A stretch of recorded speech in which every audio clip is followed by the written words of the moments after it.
네, 안녕하십니까. 자, 간밤에 증시 보겠습니다. 나스닥이 좀 상승을 했죠. 예, 근데 상승했는데 여기서 좀 이렇게 좀 뭐랄까 좀 저항을 좀 만나는 것 같고요. 어, 주말에 뭐 특별한 악재가 없었고 그 일본의 다카이치 총리가 어, 자민당이 이제 압승을 하면서 한국장이 급등을 했는데요. 음, 나스닥은 근데 살짝 이렇게 상승을 했고 자, 다우 지수가 지금 상당히 어떤 좀 이정표? 예. 이 보시면은 여기 보시면 1월 6 일부터 1월 달 내내 인제 이 돌파를 못 했죠. 근데 여기를 돌파를 이렇게 했습니다. 네. 자, 그리고 인제 다우 지수의 일봉 차트 보면은 신고가를 인제 갱신을 했다. 예. 좀 이 모습 보면은 이제 계속해서 그 상승이 이렇게 뻗어나가는 이런 모습입니다. 어 상승이 길어지고 있죠. 예. 이것은 뭐냐면 상승이 과도해지고 있다. 그렇게 뭐 그러니까 상승을 하면 좋은 거이기도 한데 반면에 악재죠. 예. 너무 상승이 길어지고 있다. 음. 이제 이렇게 가다 보면은 예. 이 밑에 라인이 언젠가는 이게 깨지는 날이 옵니다. 예, 그때 조심해야 됩니다. 이 120선 또 60선 여기가 이제 깨지는 날이 곧 올 거라고 생각이 됩니다. 이거는 제가 무슨 예측을 한 것도 있지만 이 그러니까 뭐랄까 그동안 경험이고 인제 패턴인데요. 예. 뭐 여기 이렇게 지속적으로 이렇게 타고 쭉 가는 데에는 한계가 있다. 이제 과거 인제 보시면은 네 어 주가가 인제 중간에 이렇게 조정을 좀 하죠. 예. 그러다가 결국에는 이렇게 깨트리는 날이 오죠, 이렇게. 주가는 과거에 인제 이렇게 뭐랄까 이렇게 이제 일봉 상태이긴 한데 예 주가는 이렇게 상승, 상승, 상승을 갖기가 좀 어려워요. 그래서 주가는 파동을 그린다. 그래서 주가는 이렇게 웨이브를 탄다. 음. 그러니까 주가가 이렇게 일직선으로 상승하는 확률보다는 웨이브를 타고 가는 확률이 높죠. 그런데 장기간 이제 차트를 봤을 때는 이 웨이브가 잘 보이지가 않고 그냥 일직선으로 이렇게 가는 것처럼 보이죠. 네. 그래서 인제 오랫동안 이렇게 차트를 이렇게 쭉 이렇게 하면은 어 한 뭐 한 30년 40년 차트 이렇게 쭉 놓으면 이렇게 인제 되는 건데 한 이 정도 봤을 때는 이렇게 올랐다 내렸다 올랐다 내렸다 이렇게 이러면서 가죠. 그래서 이런 확률이 계속 이어질 확률이 높습니다. 네. 그래서 여기도 이렇게 웨이브를 이렇게 그릴 확률이 높다. 그리고 이렇게 많이 올라갔는데 여기서 좀 많이 이렇게 내려도 이상할 건 없습니다. 예. 그리고 웨이브를 그리면서 계속 가도 이상할 건 없고요. 네. 네, 이건 일봉이죠. 이제 주봉이나 이제 월봉으로 이렇게 크게 역사적으로 긴 역사를 보면은 여기가 이제 금융위기 때고 코로나 때고 그렇습니다. 네. 어 그다음에 인제 2015년 이때가 저 뭐 유럽 경제 위기 막 그런 것도 있었고 그리고 여기는 아마 일본에 쓰나미 났을 때였던 걸로 기억이 나고요. 여기는 인제 급등 후 조정을 했던 때고 여기는 인제 트럼프 대통령 관세 있었던 거고 뭐 이런 패턴으로 계속 갈 거라고 보여집니다. 네. 어 그리고 이제 이렇게 주가가 인제 가는 어떤 핵심적인 내용을 하나 꼽자면은 인제 유동성의 확대죠. 멋있게 말하면 유동성 확대고 예 돈 풀기. 네 돈 풀기가 이제 반영이 되어서 이 돈 푼 것이 주식 시장으로 와서 뭐 여러 가지 있습니다. 뭐 그러니까 돈이 풀리면은 뭐 대표적으로 미국의 이제 이 401 K라고 하죠. 우리나라로 따지면은 어 퇴직연금. 비슷한 거예요. 똑같진 않지만. 이런 것도 있고 각 나라의 어떤 연금들 막 그런 것들도 있고 그런 풀린 돈들이 인제 주식 시장으로 온다는 거죠. 특히 인제 미국은 이 주식 시장 쪽으로 많이 몰리죠, 돈이. 그래서 이 뭐야 금융위기 이후에 대대적인 돈 풀기, 그것이 이제 계속해서 주식 시장 쪽으로 이렇게, 그리고 인제 어 코로나 때 돈 풀기, 이것이 또 이렇게 막 이어지고 있고요. 제가 코로나 때 방송을 하면서 그런 말씀을 많이 드렸어요. 이 코로나 때 풀린 돈은 이때 금융위기 때 풀린 돈의 한 10배 이상이 된다. 그렇기 때문에 이 풀린 돈이 시장에서 상승으로 소화가 되려면 상당히 기간이 길게 갈 것이다. 그런 말씀을 드린 적이 있었습니다. 음. 근데 인제 문제는 뭐냐면 이게 양적 완화 때 이후에는 이렇게 국민들 지갑에 바로 돈을 꽂아 주지는 않았지만 이제 좀 이렇게 돌려서 이제 각종 뭐 이렇게 돈이 풀렸는데, 이 기간 동안에 생긴 그 물가 상승률, 이 물가 상승률하고 여기서 생긴 물가 상승률이 좀 다릅니다. 훨씬 높죠. 예. 그러니까 돈만 풀고 물가가 오르지 않아야지 더 길게 간다 이거예요. 이때처럼. 근데 돈 풀기는 했는데 이게 물가 상승을 너무 많이 해 버리게 되면은 이쪽으로 좀 이렇게 희석이 돼 버리기 때문에 예 쪼끔 길게 가기가 좀 어렵고 그냥 잠깐 반짝하고 말아 버리게 되는 경우가 있거든요. 그래서 이제 흥미롭게 보는 거죠. '이번에는 얼마나 갈까?' 예. 그리고 그 중간중간에 인제 전 세계적으로 인제 악재가 없을 수는 없어요. 그래서 이게 조정장이 한 번씩 있고 여기 인제 트럼프 대통령 관세도 있었고 뭐 이런 거죠. 그리고 또 뭔가가 생길 거라고 생각이 됩니다. 네. 그래서 올해하고 내년이 좀 중요하다. 왜냐면 그 조정이 뭔가가 나타날 지금 타이밍이 됐다는 거죠. 음. 그래서 고점을 찍을 때는 가장 하이라이트를 찍어요. 가장 이렇게 세게 하이라이트를 찍고 상승의 어떤 마지막 불꽃을 이렇게 팍 틔우게 되죠. 그래서 한참 쫙 이렇게 뻗을 수도 있어요. 하지만 그것이 나오면은 그다음에는 조정이 나타날 가능성이 있습니다. 어 글쎄요. 작년에 트럼프 대통령 이제 취임하고 나서 관세 문제를 꺼내 들었을 때 '이게 이렇게까지 이렇게 하락세를 만들 것인가?' 이렇게까지 예상을 하시는 분들 많이 없으실 거예요. 자, 그리고 인제 나스닥도 비슷하고, 나스닥은 인제 유동성, 그러니까 변동성이 더 크다. 예. 자, 다우 지수가 인제 이 횡보 구간을 뚫었는데 뒤따라서 나스닥이 횡보 구간을 뚫어 줄까, 이게 인제 제일 중요합니다. 그러니까 다우가 뚫었지만 나스닥이 뚫지를 못하게 됐고 나스닥이 꺾여 버리게 되면은 올라갔던 다우도 결국에는 나스닥에 이끌려서 끌려 내려오게 됩니다. 예. 그러니까 어떤 수순으로 갈지 좀 두고 봐야 될 것 같아요. 사실 지금 다우 지수처럼 상승 후 몇 달간 조정을 하다가 뚫고 올라간다, 그러면은 이상할 차트가 아니에요. 예. 계속 가는 것이 이상한 거지, 상승하고 조정을 하다가 이렇게 가면은 뭐 좀 너무나 자연스러운 차트가 되는 거죠. 근데 가야 할 때 못 가고 이렇게 저항에 딱 걸려 버리게 되면 역작용으로 이렇게 떨어져 버리게 되죠. 네.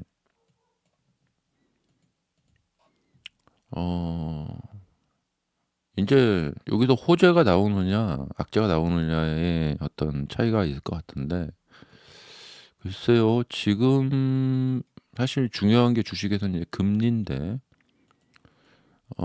새로 지금 이제 지명된 의장이 5 월에 지금 취임을 할 것 같은데 그때까지 연준이 금리를 동결할 것 같고, 그러니까 여기서 뭔가가 있어야 되거든요. 예. 뭔가가 있어야 되는데 뭐가 있을까? 예. 잘 떠오르지 않는 그런 상황입니다. 음. 그래서 지금 한 달, 두 달, 석 달 정도 조정하고 있는데 여기도 보시면은 한 달, 두 달 만에 무너졌거든요. 여기서 인제 어떤 쪽으로인가 인제 방향을 잡을 거라고 생각이 됩니다.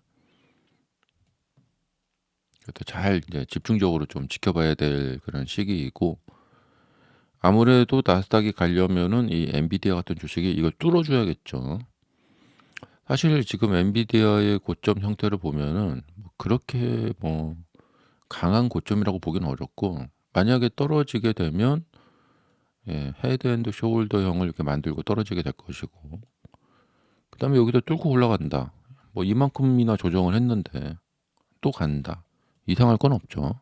음.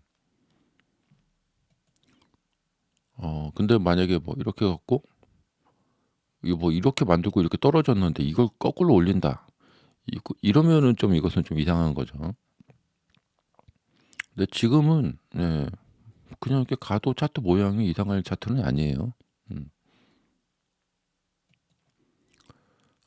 인제 차세대 루빈이 나오고 거기에 삼성, 그다음에 SK 하이닉스의 HBM, 인제 차세대 4 이번 설날 지나고 나서부터 출하가 된다고 뉴스에 나오던데요. 이게 또 좋긴, 이게 신제품 나오면은 좋긴 한데 항상 생각해야 되는 것은 채산성. 채산성이 맞냐. 음. 그러니까 잘 팔린다고 다 좋은 게 아니에요. 예. 그러니까 예전에 테슬라도 보셨겠지만 그 모델 Y가 많이 팔린다고 좋은 게 아니라 예 이 마진, 음 이 마진이 어떻게 되느냐. 예. 어 기업은 그거예요. 만약에 뭐 재료비가 많이 들어간다거나 예 뭐 그 이래저래 따져봐 갖고 인제 마진이 어떻게 되느냐. 그래서 뭐 엔비디아 루빈에 삼성 HBM4가 많이 팔린다는데 '좋겠구나.' 근데 그 속사정은 다를 수도 있어요. 음.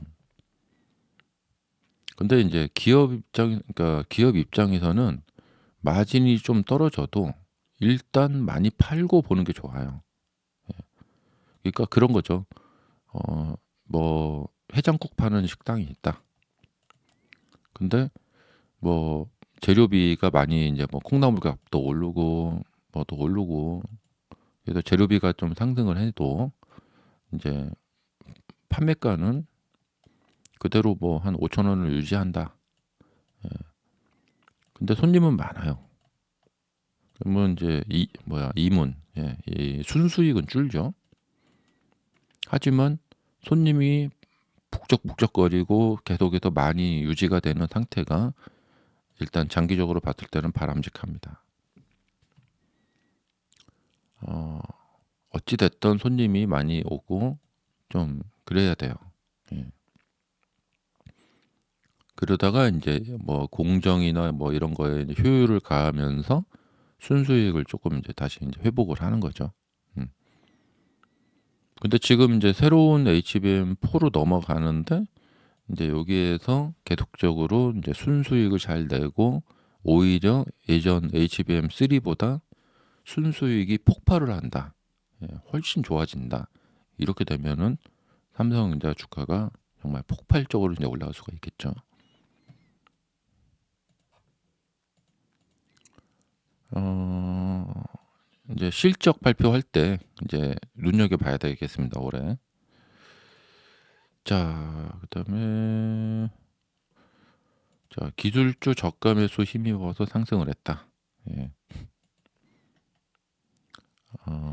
여기 보시면은 자, 오라클 주가가 급등했다. 예. 고점 대비 60% 하락한 수준으로 밀렸으나 이 낙폭 과대 인식, 그래서 저가 매수를 자극한 걸로 풀이된다. 네, 오라클이 저평가 상태로 들어갔죠. 그래서 어, 이렇게 됐는데 지금 차트를 이렇게 보시면은 약간 간당간당해요. 전저점까지 지금 거의 왔는데 이 월봉 차트를 보면 약간 좀 추세가 무너진 것 같다는 좀 생각이 들긴 드는데, 그래서 이렇게 이럴 때 저가 매수는 좀 위험하다. 예. 그러니까 여기서 이제 크게 이렇게 반등을 할 수는 있어도 바로 한 이 정도에서 저항을 딱 만나게 됩니다. 그래서 여기서 이렇게 돼 버리면 뭐 이렇게 돼 버리는 거죠. 음. 이 월봉 차트를 봤을 때 가장 바람직한 것은 급등 후에 조정을 할 수 있는데 요 정도 선에서 여기서 이렇게 가는 것이 제일 바람직하겠죠. 조정은 고점에서 너무 멀어지면 안 됩니다. 그러면 이 고점을 넘어가기가 어렵습니다. 그러니까 뒷반등 정도를 이렇게 수익을 내려고 매매를 들어올 수는 있어요. 저가 매수세들이. 근데 그 저가 매수세가 고점을 넘겨버린다. 이것은 좀 간단한 이야기는 아니죠. 하지만 지금 워낙에 많이 떨어졌기 때문에 요거 좀 먹어보자. 예. 근데 이게 한 50% 정도 수익이 나죠. 그러니까 좀 수익이 크죠. 예. 그리고 그럴 확률도 좀 있고. 그러니까 고점 대비 적정선으로 떨어져서 여기서 반등 잘하면 저 고점을 돌파할 수 있겠구나. 이런 상태가 좋아요. 예. 자, 그러니까 23년도 차트를 보시면은 하락은 했지만 요 고점 부근에서 이렇게 놓을 때, 이거 보고 이제 고가놀이라고 하는데 지금 다우지수나 나스닥 뭐 다 그런 거죠. 테슬라도 그렇고 고점에서 이제 급등 후에 고점에서 이렇게 조정을 하죠. 근데 별로 이렇게 많이 내려가질 않고. 근데 이렇게 많이 내려가 버리면은 그 이후에 놀라운 급등이 일어나야지만 이거를 돌파할 수가 있습니다.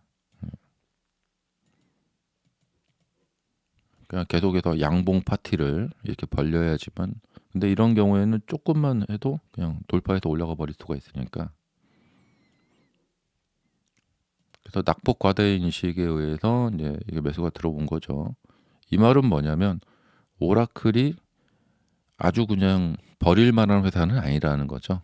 예. 사실 지금 주가가 떨어져서 지금 우리가 오라클을 완전히 허접으로 이렇게 보고 있는데, 저 같은 옛날 사람들 입장에서 봤을 때는 오라클은 사실 옛날에 대단한 회사였어요. 네. 근데 주가 떨어져 갖고 지금 오라클이 완전히 망신살이 뻗쳤는데 사람들한테 무시당하고 있는데, 원래는 오라클은 그렇게 무시당할 만한 회사는 아니죠. 예. 어 그러니까 이제 지금 그래요. 이제 소프트웨어 기업들이 요즘 많이 나온 이야기가 이제 "AI한테 밀린다." 이런 얘기가 있는데, 참 이게 격세지감이기도 하고 뭐랄까, 어도비, 우리가 어도비 걱정을 해야 되나? 네. 옛날로 치면은 무슨 마이크로소프트나 어도비 같은 오라클 이런 회사들을 우리가 걱정을 해야 되나? 이게 말이 되나? 이런 상황이죠. 네. 근데 과거 옛날 보면은 이제 처음에 이제 네이버가 나오고 다음 나오고 이 인터넷 시대 때 뭐 다음이 뭐 삼성전자 주가 뭐 시가총액은 막 추월하고 뭐 카카오가 막 그러고 막 뭐 그랬던 적이 있었는데, 어 글쎄요. 참 그렇습니다. 예. 그래서 인제 뭐냐면 이 전통적인 강자들이 이제 주가가 너무 인제 과대 낙폭을 한다. 그러면 이제 저가 매수 인식 세력들이 와서 이렇게 매매를 많이 하는 네, 그런 게 있죠. 예, 메타도 과거에 이제 또 주가가 떨어졌을 때 예, 이 페이스북이죠. 이때 이제 메타로 이름 바꾸면서 예, 이게 떨어졌었는데 페이스북을 이렇게 무시해도 되는 건가? 이런 거죠. 네. 또 구글이 지금 뭐 대규모의 회사채를 발행했다고 하는데 예, 자금이 많이 필요하다. 뭘 하려고 하는 거지? 이렇게 되는 거죠. 네. 어, 자, 이제 이런 일이 있었고, 예. 지금의 화두는 뭐 정말 가장 집중해서 보셔야 될 것은 예, 이렇게까지 급등을 했는데 이거 이 다음에 이걸 어떻게 끌고 갈 것이냐. 음. 여기서 이렇게 급등했다가 이게 조정을 하고 그다음에 가잖아요. 이게 가장 이제 일반적인 예측을 할 수 있는 그런 상황이에요. 근데 지금 보시면은 이 구글이 20선 위에서 계속 뻗어 올라가고 있는데 이걸 언제까지 끌고 올라갈 수 있겠냐라는 거죠. 음. 근데 만약에 갈 수도 있어요. 근데 그것은 일반적인 상황은 아니다. 그냥 상식적으로 봤을 때 예, 뭐 한 이만큼만 올라와도 이게 좀 너무 많이 가는 거예요. 근데 좀 더 가죠. 예. 갈 수 있어요, 이렇게. 근데 이걸 계속 끌고 가는 데에는 좀 아무래도 좀 무리가 좀 따르지 않겠냐. 음. 그렇다면은 구글이 만약에 조정을 들어간다. 그러면은 나스닥도 조정을 들어간다. 뭐 그런 수가 있겠죠. 음. 자, 그리고 마지막으로 이제 테슬라 보면은 테슬라는 이제 개인들이 투자를 많이 하고 있고 어 이렇게 보시면은 지금 이게 지금 보여주고 있는 게 뭐냐면 해외 주식 당일 거래대금 상위 종목인데 그동안 보면은 테슬라가 계속 1등이었어요. 근데 지금 이제 엔비디아죠. 그다음에 에스파이, QQQ. 테슬라가 지금 4위에 있어요. 계속 1등이었다가. 근데 테슬라가 3% 상승을 했는데 거래대금에서 1.5% 상승했는데 거래대금에서 밀리고 있죠. 예, 계속 이런 현상이 좀 계속 나타나고 있어요. 이건 뭐냐? 주도주가 아니다 이런 거예요. 주도주. 원래 테슬라는 주도주였거든요. 이게 지금 이 거래량을 보시더라도 거래량이 매우 이제 부진해요. 지난주에 보면 거래량이 이게 부진하죠. 그 일봉 차트로 봐도 거래량이 좀 터지고 있지 않아요. 그러니까 이렇게 반등하는 날, 그러니까 지난주 양봉 반등 4%짜리 반등할 때도 거래량이 좀 더 터져줘야 되거든요. 예. 근데 거래량이 좀 부진하다. 이렇게 떨어졌을 때 이렇게 보시면은 이렇게 거래량이 딱 치솟아 올라오죠. 예, 저가 매수세들이 딱 들어오는 거죠. 이렇게 떨어졌을 때도 그러니까 이렇게 떨어졌을 때 다이버전스 현상으로 거래량들이 이렇게 딱 받쳐줘야 되고 예, 이렇게 이제 여기서 이 거래량이 들어오죠. 이때부터. 그래서 여기서 조금 더 가면서 거래량이 한번 빵 터져줘야 돼요. 예. 그리고 뭐 장안의 화제인 종목들은 다 여기 있습니다. 이 샌디스크 있죠? 예, 샌디스크, 브루도컴, 그다음에 마이크론, 네. 어, 그리고 팔란티어, 예, 오라클. 거래대금 상위 종목들을 계속해서 살펴보시면은 좋습니다. 예, 이렇게 밑에 종목들도 이렇게 보시면은 은 현물 있죠. 은 가격, 그다음에 어, 자 러셀 2000, 예, 그리고 S&P 500, 예, 월마트. 예. 자, 넷플릭스도 지금 낙폭 과대죠. 음, 넷플릭스가 장기간에 걸쳐서 지금 주가를 회복을 시키지 못하고 있어요. 예. 이것은 뭔가 문제가 있다는 거죠. 음. 넷플릭스 주가가 지금 이렇게 되어 있는데요. 그러니까 올라갈 때는 끝없이 올라갈 것 같지만 결국에 이런 일을 당한다. 예. 구글 같은 데도 마찬가지입니다. 음. 그래서 끝없이 올라가는 주가는 없다. 감사합니다.